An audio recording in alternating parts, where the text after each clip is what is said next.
अस्सलाम वालेकुम dear students. आज हमारा लेक्चर नंबर 4 है review of equations of uniformly accelerated motion.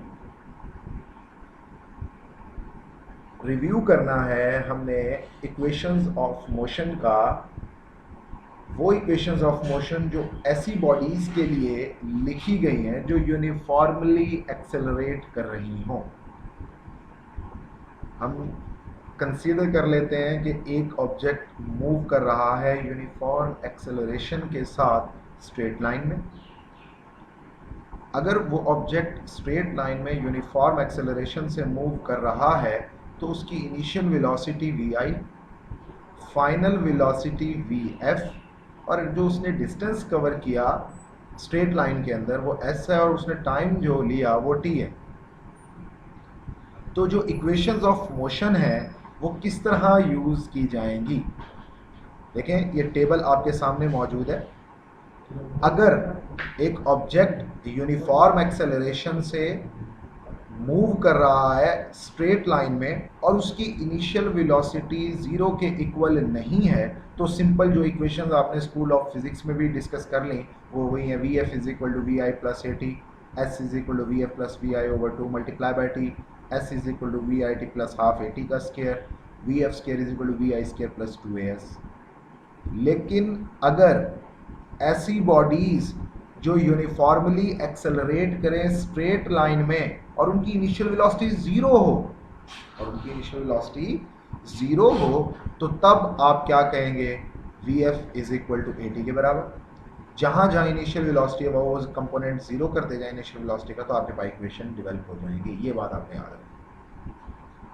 Condition important यही है कि these equations are useful only for linear motion with uniform acceleration। के इक्वेशन ऑफ मोशन पॉसिबल हैं सिर्फ और सिर्फ, यूजफुल हैं सिर्फ और सिर्फ उन बॉडीज़ के लिए जो यूनिफॉर्मली या लीनियर मोशन परफॉर्म कर रही हो या यूनिफॉर्म एक्सेलरेशन परफॉर्म कर रही हो। अब देखें, अगर कोई भी बॉडी स्ट्रेट लाइन में मूव करे तो हमने रिसेंटली ये बात डिस्कस की थी कि स्केलर और वेक्टर सेम होते हैं, जैसे डिस्प्लेसमेंट और डिस्टेंस सेम होते हैं।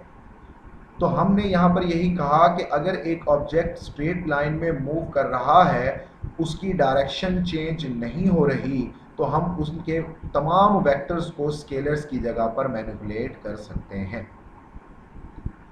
साइन कन्वेंशन एक बड़ा इंपॉर्टेंट पॉइंट है इसके अंदर कि जब आप इक्वेशन ऑफ मोशन को यूज़ करें तो इनिशियल वेलोसिटी का साइन हमेशा पॉजिटिव लेना।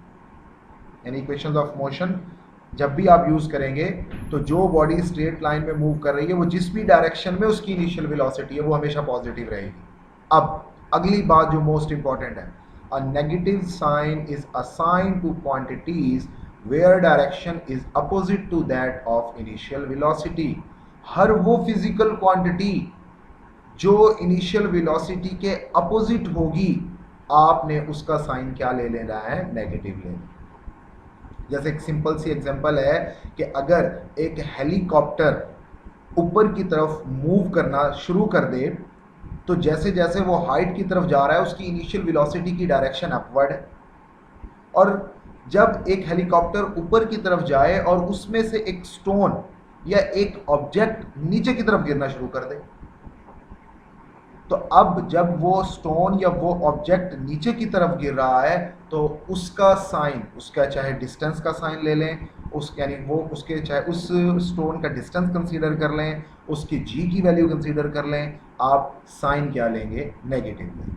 क्यों? उसकी वजह ये है हर वो फिजिकल क्वांटिटी जो इनिशियल वेलोसिटी के अपोजिट होगी साइन नेगेटिव आएगा, क्योंकि इनिशियल वेलोसिटी का साइन पॉजिटिव है और वो हर वो ऑब्जेक्ट, हर वो फिजिकल क्वांटिटी जिसका,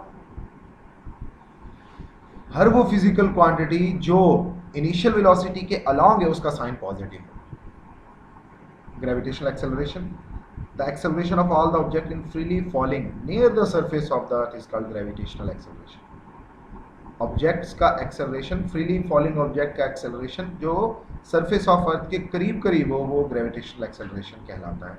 इसको जी से डिनोट करते हैं। यूनिफॉर्म एक्सेलरेशन होता है, वैल्यू इसकी 9.8 मीटर पर सेकंड स्क्वायर होती है सरफेस ऑफ अर्थ के करीब। डायरेक्शन इसकी हमेशा डाउनवर्ड होती है क्योंकि अर्थ हमेशा अट्रैक्टिव फोर्स लगाती है।